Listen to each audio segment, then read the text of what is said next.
Brought to you by Biz Analyst by खाता book. Chhattisgarh का बीजापुर जिला, यहाँ 17-18 मई 2013 की दरमियानी रात एक मुठभेड़ हुई थी। इसमें सुरक्षा बलों ने 7 कथित माओवादियों को मार गिराने का दावा किया था, लेकिन 9 साल बाद आई इस मामले की न्यायिक जांच रिपोर्ट न सिर्फ इस दावे को खारिज करती है, बल्कि सुरक्षा बलों के काम करने के तरीके और कमियों को भी उजागर करती है। रिपोर्ट के मुताबिक उन 7 लोगों के माओवादी होने का कोई सबूत नहीं मिला है। छत्तीसगढ़ के मुख्यमंत्री भूपेश बघेल ने सोमवार 14 मार्च को यह रिपोर्ट राज्य विधानसभा में पेश की। इसमें जांच समिति ने कहा है कि इस दावे का कोई प्रमाण नहीं है कि 9 साल पहले हुई मुठभेड़ में मारे गए लोग माओवादी थे। समिति ने कहा कि ऐसा हो सकता है कि सुरक्षा बलों ने घबराहट में निहत्थे लोगों की भीड़ पर गोलियां चलाई थी। यह भी बताया गया है कि मुठभेड़ में मारे गए एक जवान की मौत संभवतः उसके ही दल के सदस्य की गोली लगने से हुई थी। यह घटना बीजापुर जिले के एडेस्मेटा गांव में हुई थी। उस रात आदिवासी समुदाय के 25-30 सदस्य बीज पंडुम मनाने के लिए एकत्र हुए थे। इस त्योहार में बीज के रूप में नए जीवन की पूजा की जाती है। आदिवासी ये त्योहार मना ही रहे थे कि तभी केंद्रीय रिजर्व पुलिस बल सीआरपीएफ के commando unit battalion for resolute action cobra का एक समूह घटनास्थल पर पहुंचा और सभा पर ताबड़तोड़ गोलियां चलानी शुरू कर दी।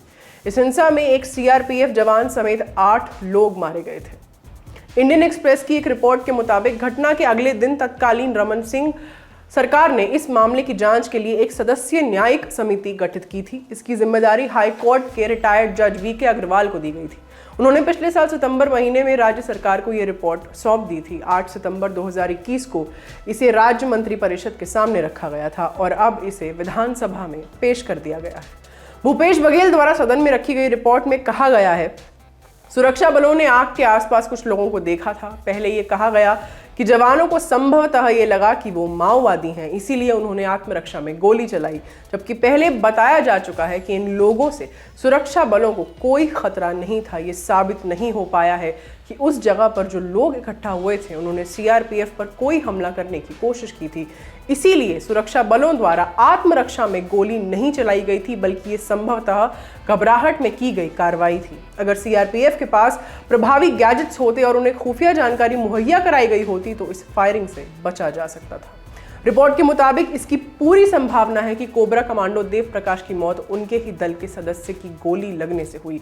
इसके अलावा रिपोर्ट में स्थानीय पुलिस द्वारा घटना की जांच के संबंध में की गई चूक की ओर भी इशारा किया गया है। जस्टिस अग्रवाल समिति ने अपनी रिपोर्ट में कहा है कि सुरक्षा बलों की और बेहतर ट्रेनिंग कराई जाए ताकि वे क्षेत्र की सामाजिक, भौगोलिक और धार्मिक परिस्थितियों को ध्यान में रखते हुए कदम उठा सके।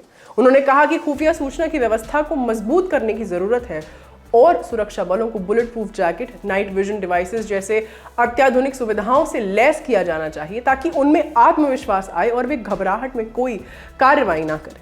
राज्य सरकार ने आयोग की सिफारिशों पर एक कार्रवाई रिपोर्ट भी पेश की है। इसमें कहा गया है कि सरकार स्थानीय खुफिया तंत्र को मजबूत करने के लिए लगातार प्रयास कर रही है और भविष्य में ऐसी घटनाओं से बचने के लिए एक काउंटर इंटेलिजेंस सेल की स्थापना की जाएगी।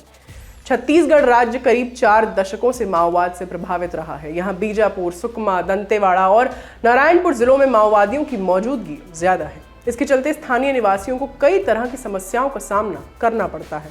इनमें ऐसी मुठभेड़ें भी शामिल हैं जिनमें माओवादी के नाम पर जाने अनजाने निर्दोष आदिवासियों को मार दिया गया। एडिसमेटा की घटना इसका ही एक उदाहरण है। इस केस को लेकर सुप्रीम कोर्ट ने भी मई 2019 में सीबीआई जांच का आदेश दिया था। साल 2012 में बीजापुर में भी ऐसी ही घटना देखने को मिली थी। उस समय में भी निष्कर्ष यही निकला था कि सुरक्षा बलों ने मनमाने ढंग से ग्रामीणों पर गोलियां चलाई थी, जिससे 17 निर्दोष लोगों की मौत हो गई थी। ये जांच भी वीके अग्रवाल समिति ने ही की थी। ये रिपोर्ट दिसंबर 2019 में सरकार को सौंप दी गई थी।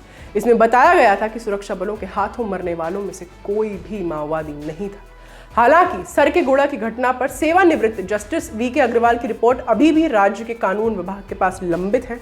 इसमें भी सुरक्षा कर्मियों पर ही आरोप लगाया गया था।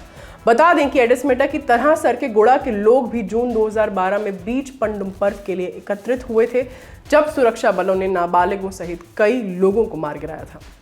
ये खबर आपके लिए लिखी थी धीरज ने। मेरा नाम है आस्था। देखते रहिए दी लंदन टॉप। शुक्रिया।